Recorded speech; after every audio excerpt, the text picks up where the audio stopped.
Hey everybody, Monday morning, it's Box Seats. I'm your host, Frank Holder, here with the comedians known as Fig and the comedians known as Talent. We're getting ready to, of course, jump into this comedy sports talk show. And if you're not familiar, Fig and Talent have been in the comedy game for a very long time. They've been in Def Comedy Jam, films, film festivals, anything related to comedy, basically. And now they're getting ready to talk to us about, something that we talk about, which, might be barbershop talk considered. But guess what? It's called sports. First of all, gentlemen, how was your weekend? Mine was splendid, super duper. I got one word for you, Frank. I got one word for you, tequila. Man, I had a great weekend, man. You know what I mean? I enjoyed myself. The weather was pretty lovely. So I had a good time, man. Yeah, that's good to hear. Let's jump into the COVID report real fast. The first thing about the COVID report is that the NBA released an announcement this morning about 2 hours ago where they said that not one player or coach tested positive in it this weekend. What they did not say was that 10 people tested positive the week leading up to Atlanta. So I don't want people to read that thinking, oh, yeah. But 10 executives did catch COVID leading up to it. But they said, they had to put out that press statement and everything else. We're going to jump into the All-Star game real fast. But let me just first say this. If you are a boxing fan, you will probably recognize that yesterday was the 50th anniversary of Ali versus Frazier #1.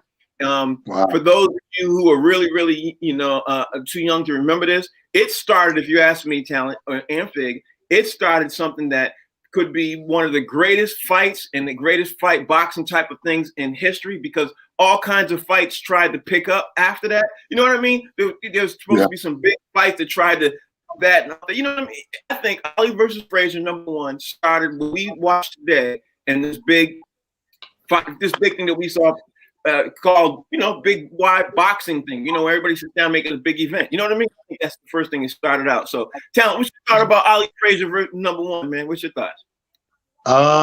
Classic. The word classic comes right to mind. If you play that word game and they go, I say a word, you say a word. And the only word that comes to mind is classic, obviously. And that's a milestone, bro. Like, that goes to show you we've lived through some things. You know what I mean? Right. You got Ali Frazier 1. And you're right, it did set the big fight tone.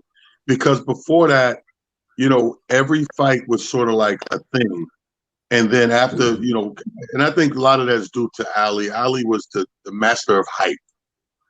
And that was the beginning of the media age slowly changing, that where we could hear that hype, because before him, it was just newspaper clippings. And even you go back to Jack Johnson when they were drawing fights. Yeah. So it was just about going to a fight, seeing a fight. Every fight was a thing. And then Ali Frazier 1 kind of changed and upped the ante of fights to where we are today with the hype. Yeah, I think so too. Fig, 1971, Ali versus Frazier is the #1. It starts everything to me. I mean, everybody might have their own opinion, but it started a landslide of what we look at today and how people, go at each other versus, on this big platform, big tier. I think that changed everything because now it started refights. You know what I mean? Rematches, basically. It started all of that. So, what's your thoughts? Yeah, man, it was huge because Ali was he was a social activist, man, and he was along those lines of in sports. Ali was along those lines like Martin Luther King. He was friends with Malcolm, and he was what we would call the people's champ. Especially when you're talking about Black people, African American. It was just coming off the civil rights movement and stuff like that, and all of the stuff that he had gone through leading up to the fight. His biggest fight was right before Frazier, is when he had to fight the federal government for his freedom. And then, the position that he took is that Frazier was an Uncle Tom, and that the way that Ali made that date and the way he hyped the fight up, it made it a historical and momentous occasion. Well, now let me just say this: when Fig said fight for his freedom, what Fig was alluding to was that, and for our younger audience members who don't know, Ali did not want to go to be drafted in the military, so he fought that hand and tooth, and he fought and fought and fought, and the U.S. government was against him when he ended up fighting Ali versus Frazier. Rodney Perry joined the show. Rodney Perry, what you think about the Ali versus Frazier, man? 50th anniversary, man. Fight one that Ali lost. Let's put it out there too. Ali lost the first fight. Yeah. I mean, Ali also shapes a lot of things. He shapes, like you said, the rematch, but he was a master salesman. You know what I mean? Like by the time it was fight day, they was really mad at that dude.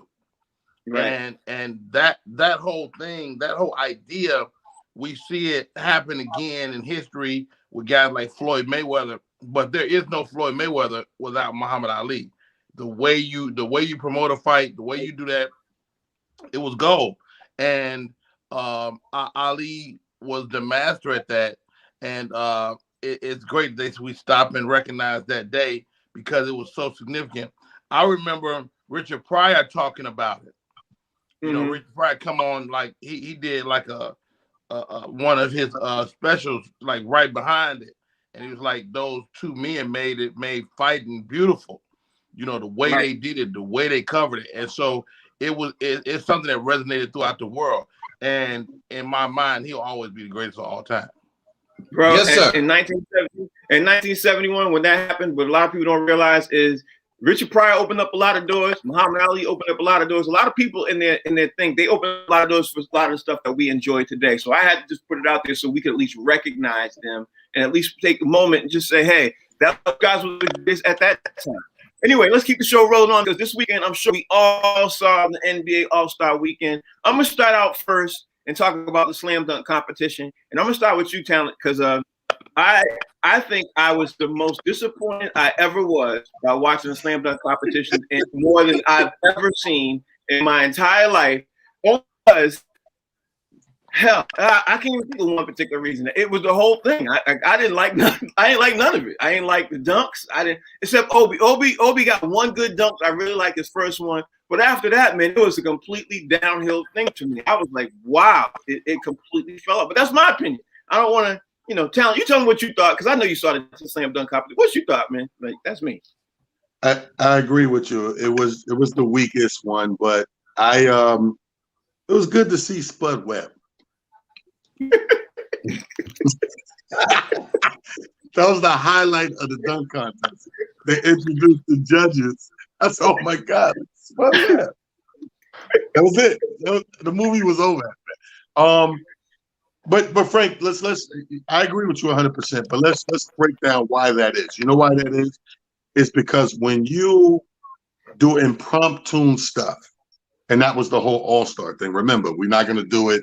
Hey, you know what? We're gonna do it. So when you do that, you turn the players against you. So okay, we're gonna show up, we're gonna do our obligation, and we're not going above and beyond, because they usually go above and beyond and into all the brackets. Usually they're beating away people with a stick, as opposed to, well, we can only have 10, we can only have 5. This year wasn't that because the way it was done. So you were stuck with the young boys doing their thing. And as you can see, when you are too young, and this is something I always say, people could argue with me all the time, but when you are young and you come to the grown level, from what we've been accustomed to and seeing over the years, has been a mass production of creativity of the dunk. That didn't exist last night. Last night, like you said, with the exception of the first dunk, it was like these dudes didn't know what they wanted to do. I'm gonna bounce it. I'm gonna throw it up there. Give me a Sprite. I'm gonna jump over a Sprite and put the Sprite right here. I'm gonna leap over the Sprite. They were just reaching for straws. So that's what we got. We got a slam dunk contest without that creativity. Even when the guy, to me, I thought Obi won the dunk contest. But they gave it, to the other dude who did the invisible kiss at the rim. He never kissed the rim. Yeah, he never did. All right, let me go with the Fig. I was like, look, Spud Webb. That's it. The highlight was Spud Webb. Fig, let me say this. Anthony Simons won the slam dunk competition. That's number one, I want to say to you. And number two, maybe should be 1 and 1A. Do you think the slam dunk competition was worse because they changed the rules? No, I don't think it was worse because they changed the rules. It was worse because of the quality of the dunks. I'm trying to tell you, man, that in the NBA, these guys focus so much on an all-around game. I think they lost the ability to be super creative when it comes to dunks. Back in the day, the guys who entered the dunk contest were just like super dunkers and super athletic in-game dunkers and stuff like that with Dominique and Dr. J, Jordan. These guys were known for dunking the ball, in the game, like during the course of a game. Like that's what they were known for. Air Jordan, you know what I mean? So these new cats, first off, nobody even know who they are 9 times out of 10 unless they play for your team. And I think some of the hype and some of the excitement is gone because you don't know who they are.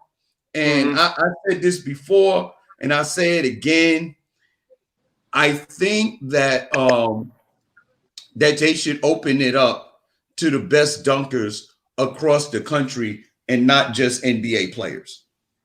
Rodney Perry, I'm gonna throw this out there, and I'm gonna throw you the floor, but I'm gonna say this: the best dunk I saw last night was by Obi's father that they showed in the clip. That was the best dunk I saw last night.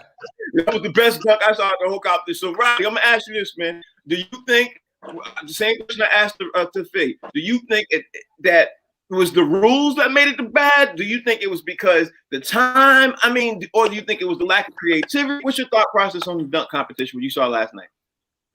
I'm gonna take another road on this. I think we may have seen the best dunks already. Like, it's just so many things you could do. I mean, we've jumped over cars, we've jumped from the free throw line. I thought the dunk he did when he put on the jersey, I thought that was dope. You pay a homage to people, that's dope. Okay, so is how hard this is that part of it? Because it ain't hard for these guys. It ain't hard. The guy's head and shoulders was above the rim, and we say that's mediocre. So the question is, are we tainted so much from the dunks we've seen, Vince Carter and Michael Jordan, that we can't appreciate a dunk no more? That's a good point, Rodney. That's a really good point. I didn't even think of it like that. Yeah. I think we are affected. Like, after you live Def Jam, there could be no other Def Jam. So, so the question is, who's gonna amaze? Like, the person that's gonna amaze us is gonna have to hover 40 seconds. I disagree. Yo, man, let me tell you why I disagree. I disagree because every year we felt this way for a long time. And every year these cats would come and recreate something else. Just when we thought it was nothing. This is what I mean by creativity, Rodney. We're comedians, right? We're tasked with, we're humans, so we're tasked with a lot of similar topics that we live, but we're tasked as individuals to do that extra thing that the other guy didn't do. Yeah, I'm gonna talk about my wife, but my thing, I'm doing that and adding that, which makes this wife joke different than the last 100 wife jokes. I think it's the same thing with the dunk because look at like a Vince Carter. Before Vince Carter came, we did think we seen a lot of dunks and arrays of dunks, but this motherfucker put his arm on the rim and held himself up to the arm. It was like, hey, it's so simple, but so different. My thing is not the high-flying contest, it's the dunk contest. So you got to get creative with the dunk as opposed, his shoulders are above the rim, but are we giving the points because he jumps higher? Or are we giving points because the dunk, because to me, finishing the dunk makes the job. You do the job, and until you finish it, why do you think they keep trying and like maybe they don't get up the way they want or the ball, they got to go back and do it? Because until you complete the dunk is not done. I think it's more to be done. I mean, I'm not pushing back on that at all. But again, this young man jumped over the backboard damn near, and he completed the dunk. Yeah. That was okay. And I'm like, nigga, what you want him to do? What else can he do? Yo, man, I tell you this. I'm more inclined to believe talent just because of the chair that he's sitting in the background on it. That's what I don't like the chair at all. I hate it. I hate it. I'm mad. It looks amazing. But I hate it. That chair is amazing. And now somebody jump over that chair. Oh my They God! jump over that chair. That chair needs to be in the dunk contest. That's all I'm saying. I agree. But let me tell you this: what was the dunk? It was 2 or 3 years ago with Gordon and this other kid, and they were doing the dunk. Now that one was amazing. You know what I mean? When the dude jumped over the he had the thing on the hoverboard, and he jumped over him and put the ball up under his legs when he was in the seated position and dunked it up. Yo, man, that was one that dunk contest there rivaled the one, to me. It rivaled the one that I saw Dominique and Jordan do. That one was it was flat out amazing. And that was just like a few years ago. And I love the chair, man. I need to know where you got that chair. What is that? Siemens? It's Raymond Flanagan chair. Here's the thing. The one that Dominique and Jordan did at the time, we had never seen that before. So at that particular time, when it happened, it was amazing because we never saw two guys jump that high, and I think they started to set the bar. But what Rodney Perry said, man, I think is a great point. Not that talent disagree with him or anything else, but Rodney said, like, we are tainted as a people because now, when we grew up, everybody couldn't dunk. You know what I mean? And then all of a sudden, we started seeing people breaking through that can dunk. Now we're in an age where people are dunking in the 8th grade, and it's a natural phenomenon. It's natural. When I was growing up, and I'm sure when y'all was growing up, if somebody could dunk in the 8th grade, he was known throughout the whole city. Like, yo, did you know James Monroe over at Valley High, he was dunking the ball in the game? You know what I mean? Now, hold up though. If you think we tainted, right? The judges is Dominique. That's true. How many times we look, to Rodney's point, how many times we look at the dunk and we like, ooh, and they go to the judges like 9, 8. yeah, because Obi Toppin right now, that first dunk. First of all, you can't let all black men judge nothing. Spud Wells over giving out 8s and 7s and stuff. Like, man, what you doing, Spud? Yo, listen, Spud, if y'all don't believe, listen. They cut the Spud, he look like this. Go ahead, Vic. No, I was just about to say, I just remember it was Gordon and Zach LaVine. When them dudes went at it, that was dope. That was dope. They had to keep going back and forth. And yo, man, it was too many moments where they was like, all right, that's it. The dunk is over. And then somebody would come back with something else. It was like, oh no, but that's it. And then it was another, it was incredible. Yeah. Look at Gordon and Zach LaVine. When they went at it, it was like incredible. Yeah, that was a few years ago. But I think it takes preparation to sum it all up. And this was everything but that. This was no time for preparation. This was like, all right, you in?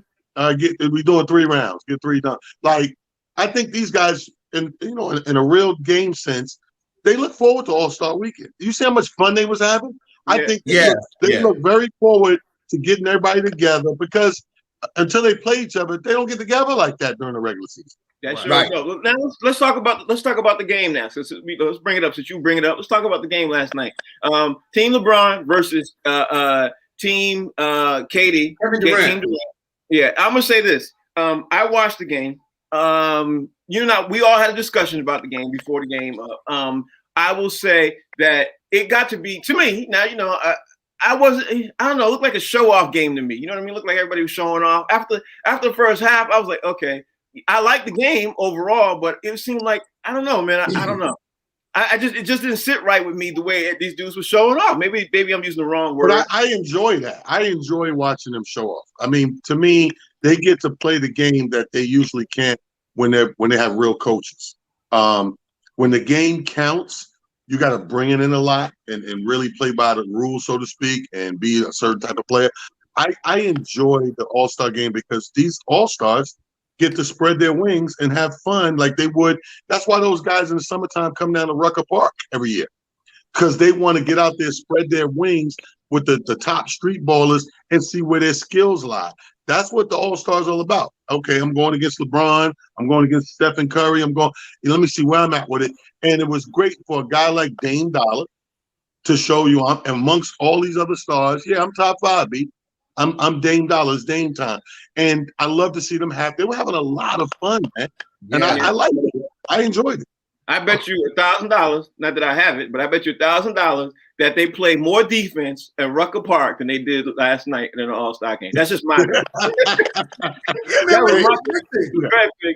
It's a glorified exhibition game. I mean, that's exactly what it is. I mean, I think the whole purpose of it is for these guys to show off the tricks and stuff like that, what they could do. This is like Talon said, this is an NBA sponsored Rucker Park type of exhibition game, and nobody is really playing. Look, they don't play defense during the regular season, so I'll be damned if they're gonna play defense during the All-Star game because nobody can get hurt.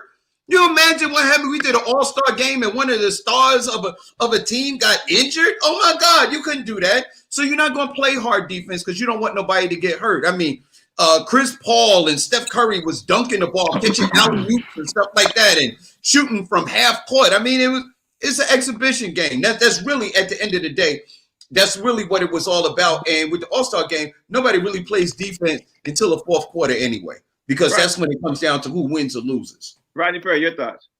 I thoroughly enjoyed the show button. I enjoyed the long shots. It was really, that made it interesting. I don't watch the All-Star game for defense. I watch the All-Star game to see the crazy stuff, to see LeBron with the breakaway dunk, to see Steph Curry launch a three, to see Chris Paul dunk. What? That was crazy. Yeah. I think we forget that even the shortest guy in the NBA is still 6'4". Mm-hmm. And these dudes is better than you. These dudes is better. Like, I hate to critique professional athletes because I'm not good. These dudes are freaking amazing. And it's a pleasure to watch. All right, let me ask all of you all. I'm gonna start with you, Talon Asher. Do you think Giannis was deserving of the MVP of the game last night, even because he went 16 for 16? What do you think? You could give it to anybody. You could have gave it to anybody, man. Everybody had their moments and spurts and everything. There was no wrong answer with that. I'm proud of the brother. It's dope that he got it. As far as the game, it wasn't the game we wanted to see because of a haircut. Mm. Two main dudes didn't play on the other team, so end up being a 20-point blowout because you got one of the MVP top candidate is out with COVID protocol, him and Ben Simmons, over a haircut. Okay, but I'm going to throw you some kickback to that. If they had played because everybody was shooting the ball, I don't think it would have made much difference. And Ben Simmons ain't a shooter. No, you can't say that. You can't say that because your big man love to shoot the three. Yeah, but it don't mean he hits the three. He love to shoot him. Don't mean he ain't going to hit it. No, we don't. Coulda, woulda, shoulda. Yeah, that's true, too. But we go with what we got. We was given. Faye, what you think? Hey, man, I look, we had a couple of players missing. It was, it was Ben Simmons. It was Joel Embiid. It was Kevin Durant. I mean, my God, Kevin Durant couldn't play because of injury, man. I mean, look, that's another sniper from 3-point range. Joel Embiid shoots 3-pointers. Listen, Giannis hit a couple of 3-pointers, and we know that he's not good shooting threes. I mean, you in an All-Star game is the time for Ben Simmons to take a couple of threes. Maybe he hits them. I mean, hell, who would have said at the beginning of the All-Star game that Giannis would go 16 for 16 and not miss a shot all game and take a couple of 3-pointers? You just don't. You can't figure that out. You don't know that. It's an anomaly. That stuff doesn't happen. That's right. What I think too. Rodney Perry, your thoughts? Man, you know what? Again, did he deserve to win? I mean, he went 16 for 16 on the court with the best players in the world. I think he definitely deserved it. And you know what? I really was kind of not a fan until yesterday, man. To hear him speak, to hear him crack a little joke. He was personable. I mean, this is a great showcase for these guys too, and it gave them an opportunity to be human. And he was human to me, and and funny and light yesterday. And the guy, I mean, these guys is super good, man. I'm like, yo, I mean, this dude is 7 feet tall and can bring the ball up and shoot a three. It's unreal, man. The dude could literally get to the ball, get to the basket every single time he want to, you know. And I think he said it best. He was like, you know, to be out here with the best, it just elevates your game a bit. You know, right. You gotta think LeBron was on autopilot. Yeah, and he didn't play the entire second half. So yeah, and I agree. He'll put up like 20 some points. Let's shift the conversation because now we're at the point in the middle of the season where now trades are getting ready to happen, things are getting ready to make, people are getting ready to do buyouts, stuff's going to happen, and now people are getting ready to make a run. Whoever's leading right now, they're going to try to make a run at the NBA championship. And the Nets ended up making a move Friday afternoon, Saturday afternoon, that led into the game and everything, and everybody's talking about it right now. And I'm going to start with you, Talon. Blake Griffin has joined big three now. They become the big four. It looks like Blake Griffin's going to be coming off the bench for an already powerful team. When you hear Blake Griffin join the Nets, my question to you is, are they too powerful, and will the team and the organization be considered a complete and utter failure if they do not win the NBA championship with all the chips they got right now? What do you think they're looking at? Well, first of all, good for him. That's good for him. Right. Second of all, you can't call it a big four if you're coming off the bench. There's a rule. Okay. All right. So, I mean, it's good for him to go. I think he will be helpful. I think he's in a great spot, gives himself a chance to win the chip. And also what you just said at the end, absolutely. Now you set yourself up, if there was any doubt that finals are bust, because you stacked the deck like beyond stacking. You know, we thought it was beyond stacking when Harden went there. Now you add a Blake Griffin to it. You are beyond. So you do set yourself up for that conversation. You are the new Clippers. Good point. You are the new Clippers. I let me tell you this. Look. I think Blake Griffin getting back together with DeAndre Jordan. They were teammates, in Lob City when they played for the Clippers, and Doc Rivers was their coach. Getting back out there, coming off the bench, being able to do what they do. But the one thing that you have to remember before you start saying something like, the big three, the big four, whatever and stuff like that, is that these guys are in the twilight of their career. You know what I mean? They're on their last leg. They're not going to play another 10 years. When I talk about DeAndre Jordan and Blake Griffin, they got maybe 2 to 3 years left, and I think they'll both be out of the league. I don't think they're going to play much longer than that. And it sort of reminds me as like an add-on, almost like when Miami added like a Ray Allen. You know what I mean? They could be great in spots, but it's only so much minutes they're going to give you. The big three is really Kevin Durant, Kyrie, and James Harden. And all of that still is barring injury. If they have any injuries in that, then it just is what it is. And last but not least, if you remember when LeBron, Dwayne Wade, and Chris Bosh got together, they made their big three in Miami. They didn't win the first year. Mm-hmm. Mm-hmm. Yeah, that's a great point. Great point. What you think, Rodney Perry? Before I get into that, man, I did want to stop and shout out Chris Conley.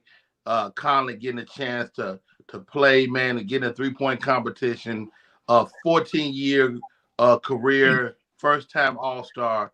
To answer your question, with Embiid out and with the guys from Philly out, they created a vacuum that allowed that man to get in there, and it was dope. And I don't know if y'all trip off of this, but it seemed like the other All-Stars were like, you ain't really want us. Did y'all feel that?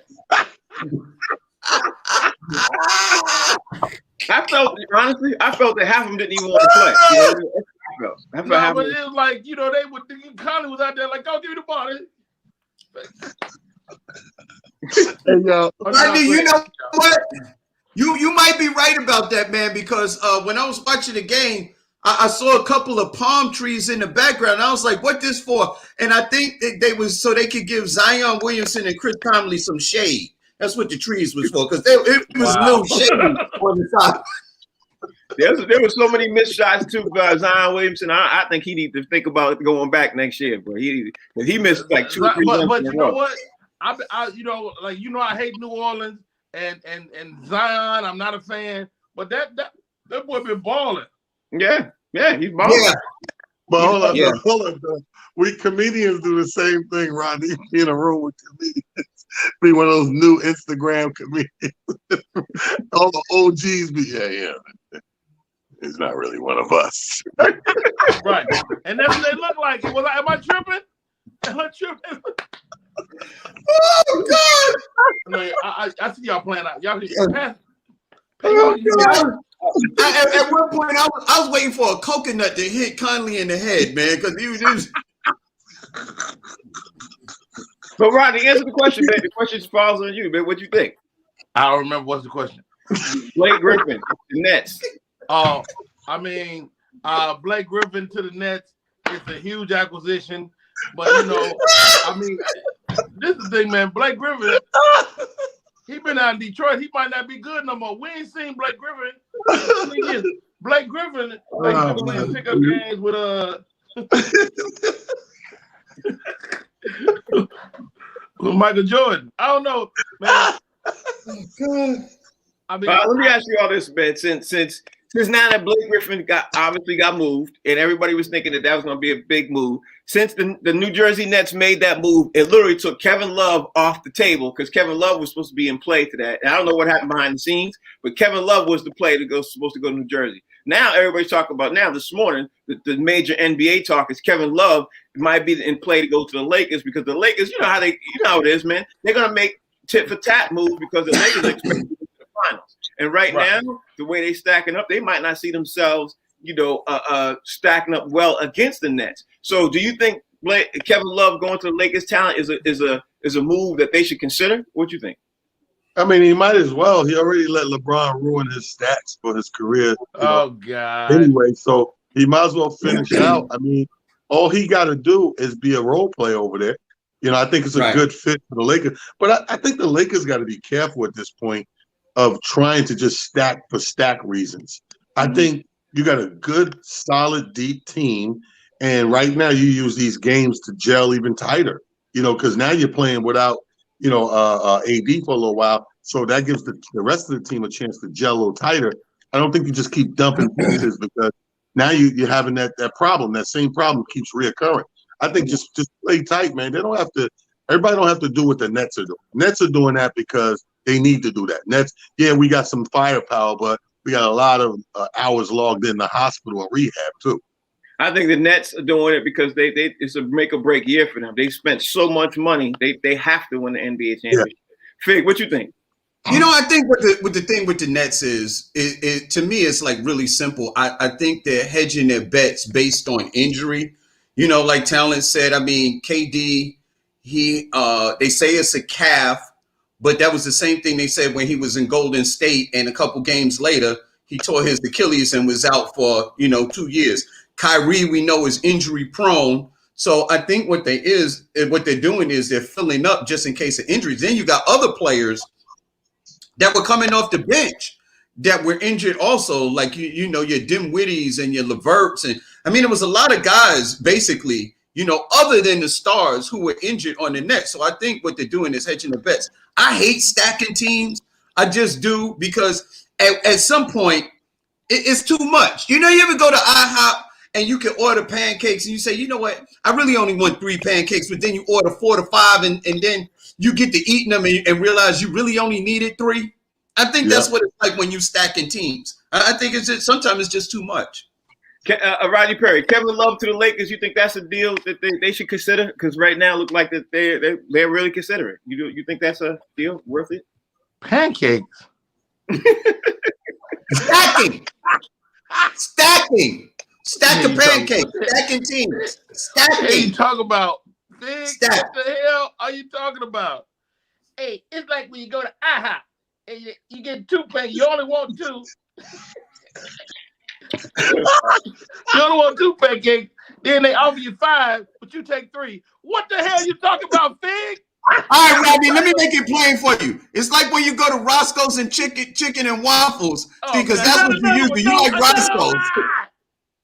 Okay. Rodney, what you think? Kevin Love to the Lakers? What you think? I like Kevin Love to the Lakers, man. I mean, your chief opponent is the Nets. Probably you looking at probably facing them in the finals. If you're realistic, you have to prepare. And why would you not get a guy like Kevin Love? And to address Talent's backhanded remark, Kevin Love did not get a ring without LeBron James. He could have been good, a stat sheet stuffer, but he wouldn't have got no ring. So would you rather have stats or a ring? I agree. That's why I said he might as well. I agree with you. I said he might as well. Okay. And listen, the truth of the matter is, Kevin Love was reduced you want some pancakes. That's the truth. No, that too. But he was reduced to a spot-up shooter in Cleveland. And we know that Kevin Love... Is that reduced? Is that reduced, though? To a spot-up shooter? Yeah, because when he came... Yes, because when he came from Minnesota, he was 20 and 10. Like, that was his average. 20 points, 10 rebounds. Win in Minnesota? Okay. All right. Was he ever going to win in Minnesota? Hold on. Before we move on, I'm unclear. How much are those pancakes? How many you want? I think they're about $1 a piece now. I think you get a full stack for like $4. You got to get 5, but we're going to give you 3. Do they still have the Rudy Tooty Fresh and Fruity? Yes, they do. Listen, it depends. I think so. You get all the fruit you want. Matter of fact, Frank said yes. Frank said yes. They do. Yes, they do. Okay. I went there right before the thing blocked that. Yes, they have the Rudy Tooty Fresh and Fruity. Frank knows. Yes, I know. That's Frank knows. I use that all the time. The Rudy Tooty Fresh and Fruity pancake. Yes, and I need to be one of our sponsors since we give him all this free advertisement, dog. Well, you started it. I did. I only want 2 pancakes. All right, let me keep this thing moving on. The last big thing news item. Give me 5, but I want 3.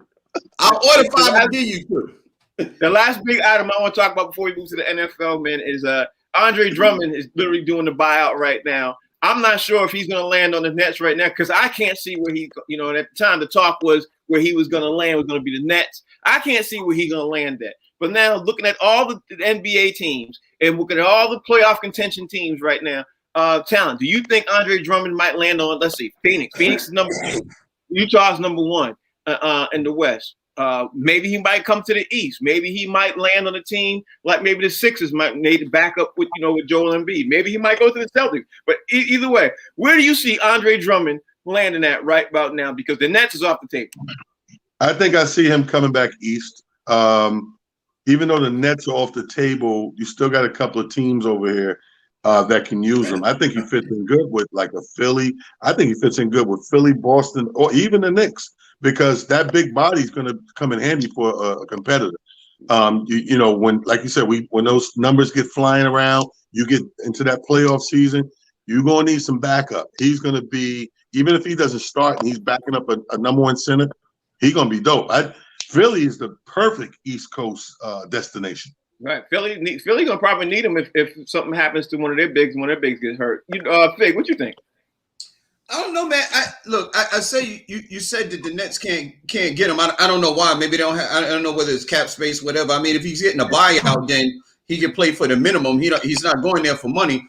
But I think if he ends up in a place like Brooklyn, it'd be similar to what the Lakers did last year when they had AD, they had Dwight Howard, and they had JaVale McGee. They had 3 bigs. And they were interchangeable. Maybe the Nets are trying to do something like that because they still have been trying to replace Jarrett Allen, and DeAndre Jordan he's just not built to play that many minutes this late in the season.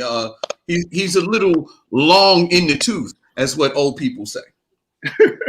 Rodney Perry, what you think? You know what, man? I like the guy. I think Talent's idea about him ending up in Philly is a great idea. And I like that Phoenix conversation. I've been watching Phoenix, man. Frank, you definitely introduced me to Phoenix. Them guys is something else, and they are missing something. Mm-hmm. You know what I mean? He could go out there and make a difference.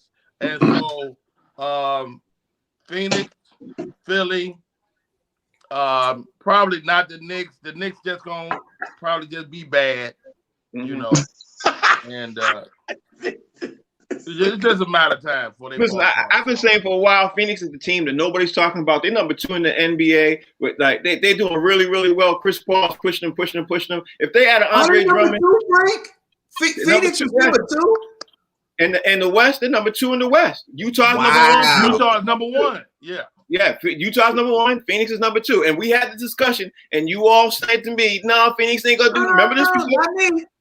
I was with you. You or Dallas was telling me they might be 8. I said when they had Chris Paul, I'm telling you, Chris Paul is going to make a difference to that Phoenix caliber team. First half of the season don't matter though. So you right, exactly.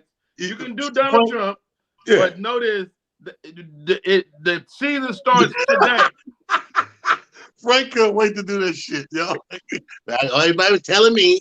Everybody said to me. But the season starts now. So can they maintain that? Probably not. But probably because they've been beaten. They beat there's not one team in the NBA who they have not beat. They've beat every team in the NBA, number 1. And number 2, and probably the biggest thing is they've been one of the most consistent and steady growing team. As the team is grown, they've been, bro, I'm looking at I'm looking at them because I want listen, I owe you one. I owe you one. I like them, but here's my thing. And I stand by what I said last year. What I did say is, not that they was bad or they wasn't going to be good. What I said was, when you get to the playoffs in these 7-game series, that changes everything. It sure does. Sure does. But all I was saying was they ain't going to be the number 8th, 9th, or 10th seed. You know what I mean? I didn't see them as number 2, but I didn't think they're going to be number 8. I didn't think they're going to be 8th because. Anybody ever tell you you look like Grant Hill a little bit? Thank you, bro. You know what's kind of funny, Frank, is what they did in the bubble last year. You know what I mean? When Devin Booker, DeAndre Ayton, I like Monty. I like their coach, Monty Williams. And the fact that they got Chris Paul, listen, I don't think nobody's going to be like, yeah, man, if we get Phoenix, it's going to be an easy out. I don't think nobody's looking at them like that. It's not. It's not going to be an easy out either way. But let me move on to the conversation, man, because something happened this morning, literally right before we went on the air in the NFL that, of course, I'm on the show. I haven't seen if people are talking about it or not. But let me say this.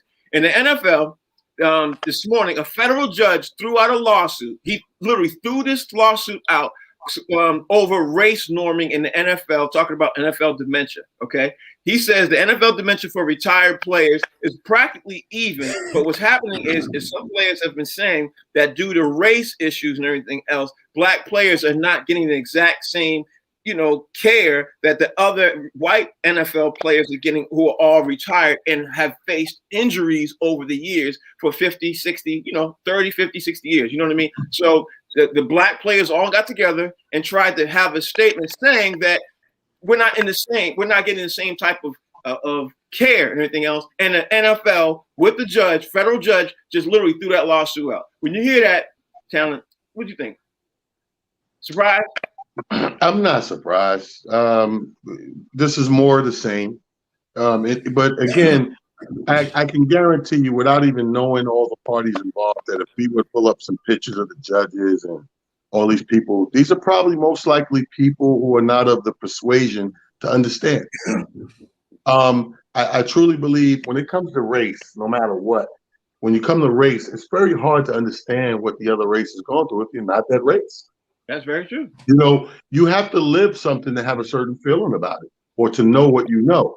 And if you never walked in those shoes or lived that, how would you know? It's a reason why we find ourselves preaching to our children, because they didn't live it yet.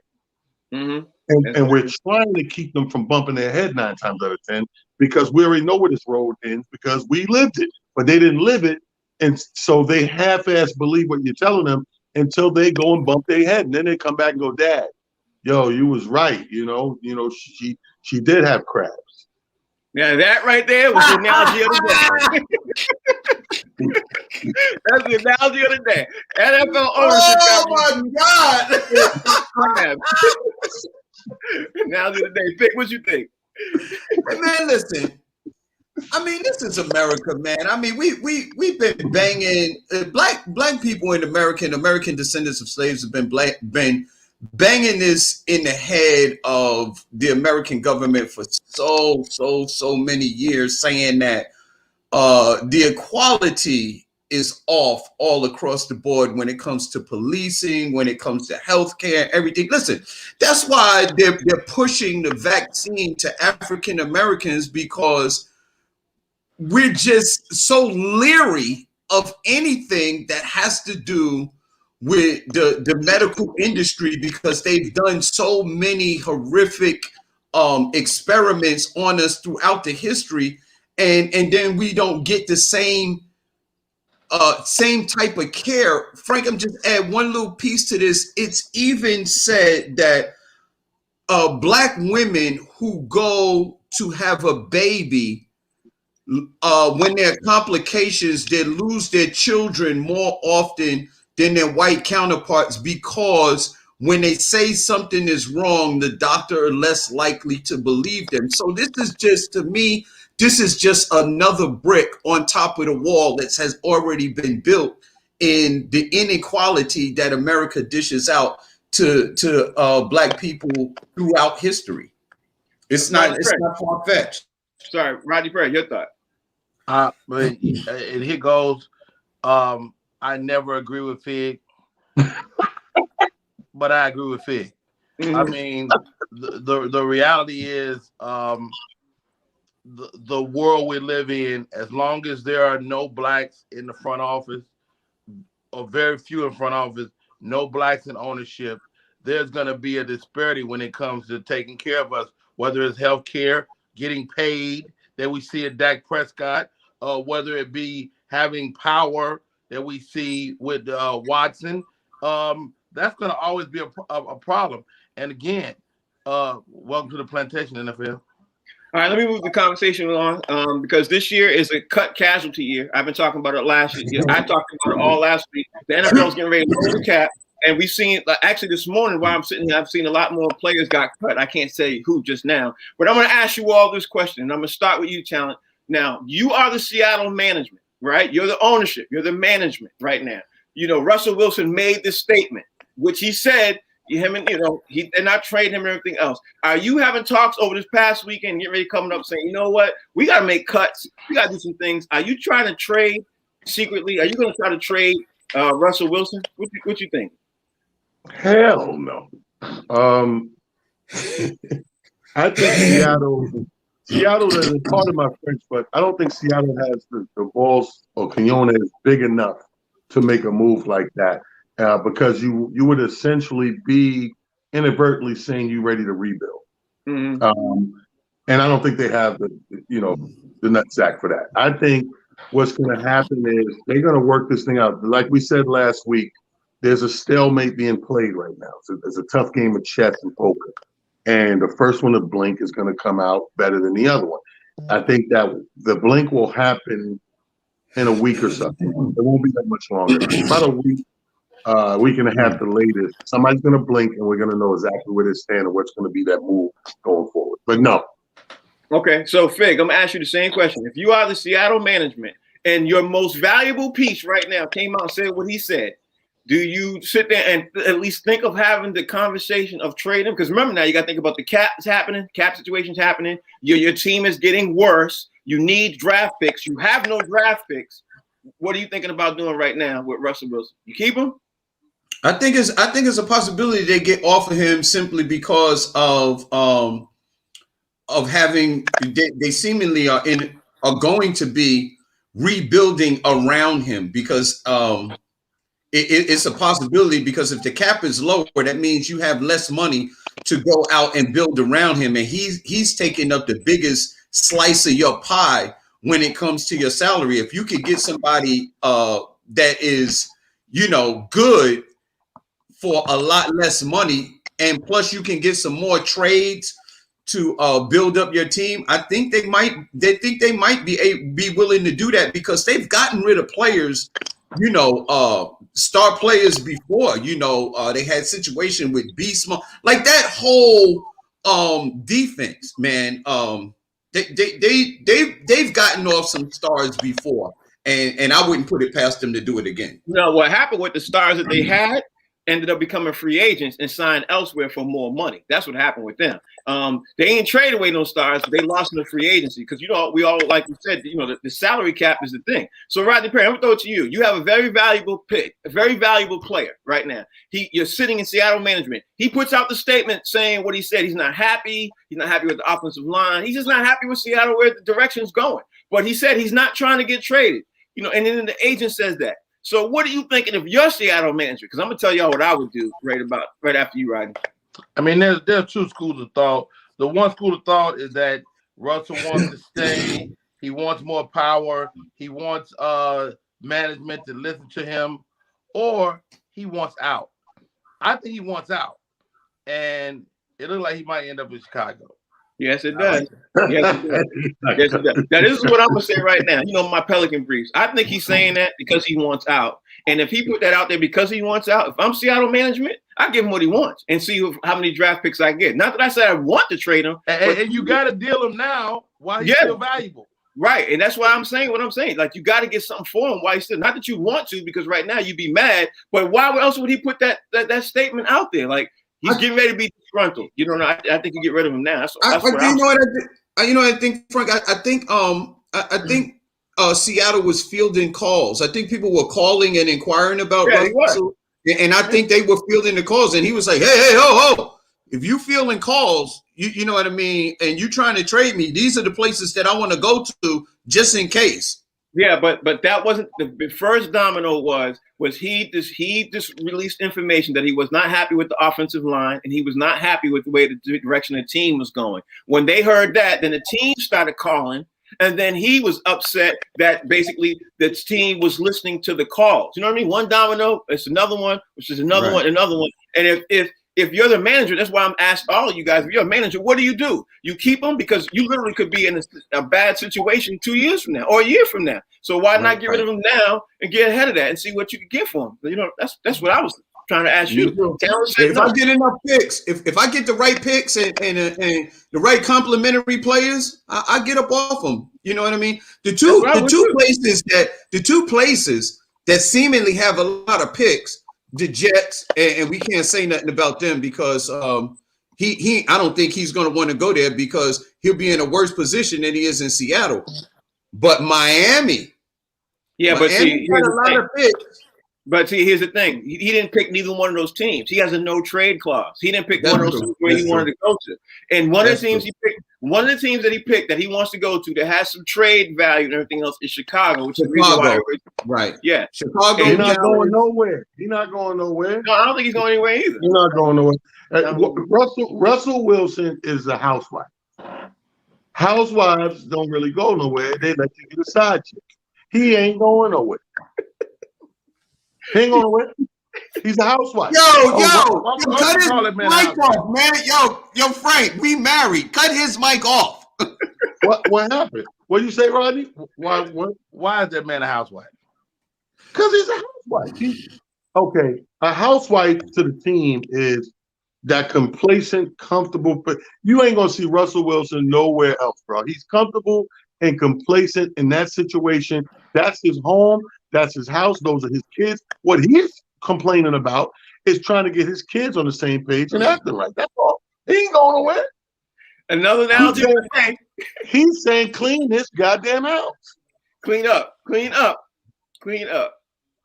Clean up. When your mother came home, think about being a young man.